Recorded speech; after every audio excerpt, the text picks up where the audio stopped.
আপনার কাছে একটা প্রশ্ন ছিল রোনালদো এবং মেসিকে নিয়ে। আপনি তো জানেন যে এই জেনারেশনের ছেলে মেয়েরা রোনালদো, মেসি, নেইমার এদের মতো এদের ফ্যান।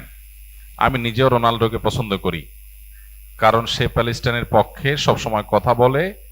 ইভেন সে তার অ্যাওয়ার্ডও বিক্রি করে সেই টাকা ফিলিস্তিনে দান করেছে। আবার ফিলিস্তিনি শিশুদের জন্য তার অনেকগুলো সংস্থাও আছে। সে মাঝে মাঝেই সালাম দেয়, আবার মাঠে সেজদাও দেয়, মদিনাতেও গিয়েছে। কিন্তু মেসি তো ইসরায়েলের প্রধানমন্ত্রীর সাথে তাদের ধর্মীয় রীতি মানিয়েছে।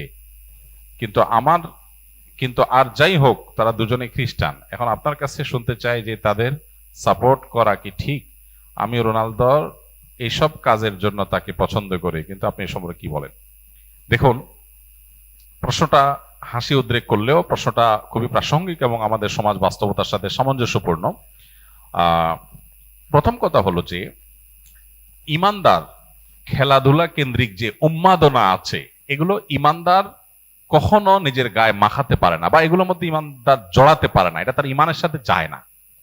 পৃথিবীর যে খেল তামাশার বিশাল আয়োজন, আমোদ ফুর্তির যে মহা আয়োজন, এটা মূলত যারা আখেরাতে বিশ্বাস করে না তাদের জন্য, যেহেতু দুনিয়াতেই তাদের সবকিছু, অতএব তারা যা খুশি এখানে করে যাবে। ইমানদার আনন্দ করবে, ফুর্তি করবে, কিন্তু শরিয়ার সীমানার মধ্যে থেকে।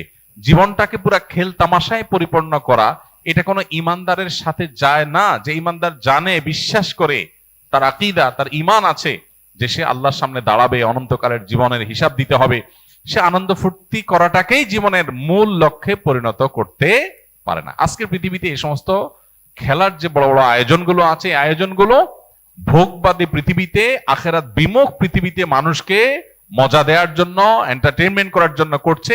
এর পেছনে মানুষকে ঈমান থেকে বিচ্যুত করা, দিন বিমুখ করা, এই লক্ষ্য উদ্দেশ্য যেমন আছে, আবার এর পেছনে রয়েছে, আমাদের সবার জানা আছে যে এর পিছনে বিলিয়ন বিলিয়ন ডলারের বিজনেসের স্বার্থ জড়িয়ে আছে। যেটাকে আমরা খেলা মনে করছি, এটা আসলে খেলা না, এটা আসল খেলা। অতএব সেই খেলার গুটি হচ্ছে আমি। খেলোয়াড় খেলছে, হারলেও টাকা পাচ্ছে, জিতলেও টাকা পাচ্ছে। আয়োজন যারা করছে, বিলিয়ন বিলিয়ন ডলার তারা বিজনেস করছে। বিহাইন্ডে যারা থাকছে, সবাই লাভ থাকছে।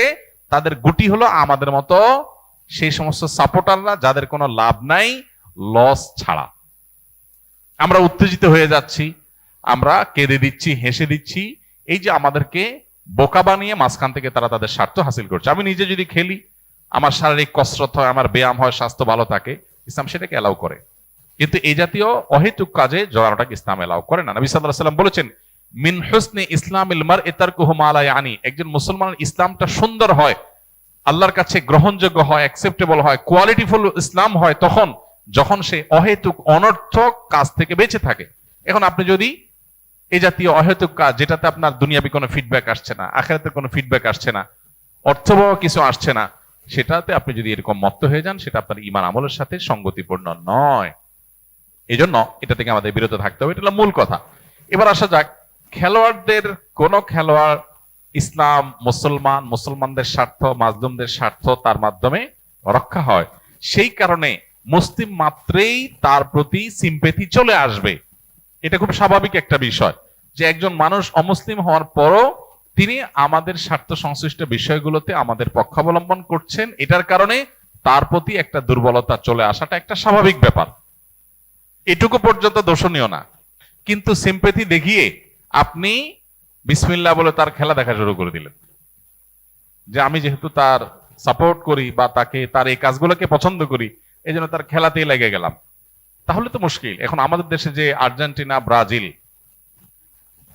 বিএনপি, আওয়ামী লীগের মতো মুখোমুখি অবস্থান আমাদের দেশে দীর্ঘদিন পর্যন্ত যে চলে আসছে, ওই জায়গা থেকে রাজনৈতিক বিরোধের মতো এই খেলার ক্ষেত্রেও মানে কাজ না থাকলে যা হয়,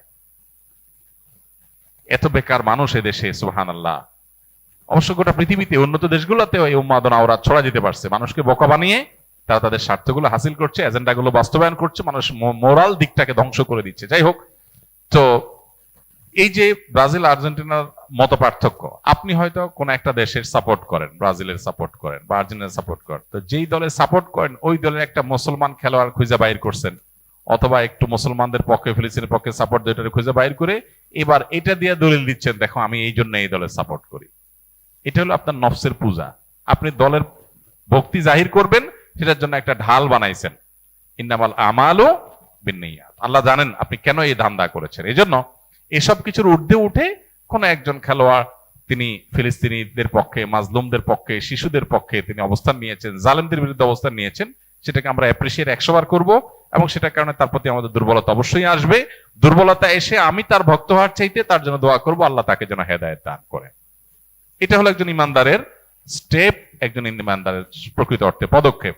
অতএব এটুকু পর্যন্ত দোষের কিছু না। এর বাইরে যারা আল্লাহকে বিশ্বাস করে না, যারা জালিমদের পক্ষ অবলম্বন করে, সে যত বড় খেলোয়াড় হোক না কেন, তার পেছনে আমরা যেভাবে ছুটে চলেছি, এই যদি হয় আমাদের অবস্থা, তাহলে দাজ্জাল যখন আসবে তার হাতে জীবন মৃত্যু থাকবে, ম্যাজিক থাকবে, রিজিক থাকবে, পৃথিবীর খাদ্য পানীয় সব তার কন্ট্রোলে থাকবে, তাহলে তার পেছনে হ্যামিলনের বাসিয়ালার পেছনে ঘোরার মতো করে কি পরিমাণ আমরা তরুণরা দৌড়াবো, সেটা এই খেলোয়াড়দের পিছনে দৌড়ানো দেখে কিছুটা অনুমান করা যায়।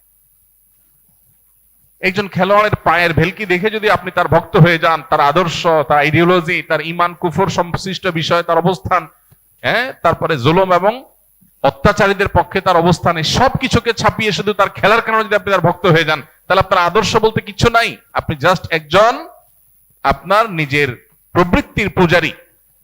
আপনার আকল যদি থাকে একজন খুনিদের পক্ষাবলম্বনকারী, জালিমদের পক্ষাবলম্বনকারী, অভিশপ্তদের পক্ষাবলম্বনকারী এবং অন্যায়ের পক্ষাবলম্বনকারী, শিরকে লিপ্ত, আপনার রবকে যে গালি দেয়, আপনার রবের প্রতি যার অবিশ্বাস আছে, তার খেলা দেখে আপনি পাগল হতে পারেন না। একজন লোক অনেক ভালো খেলোয়াড়, অনেক চমৎকার খেলে, অনেক ম্যাজিক্যাল আপনার তার স্টেপ পদক্ষেপ আছে, অনেক তার ভালো পারফরমেন্স আছে।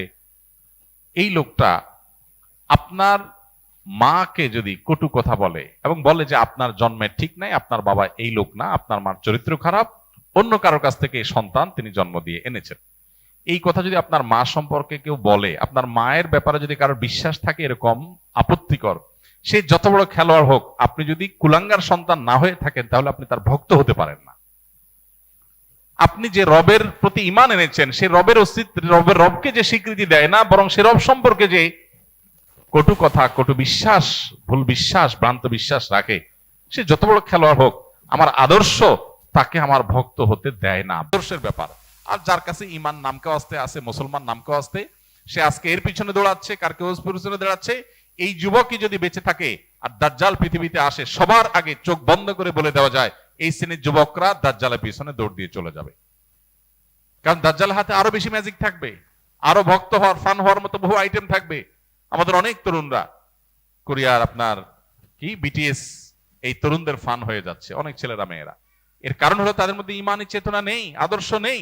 তারা আদর্শ তাকে এই সমস্ত অন্যায় থেকে বিরত রাখবার কথা। আল্লাহ আমাদেরকে বোঝার তৌফিক দান করুন।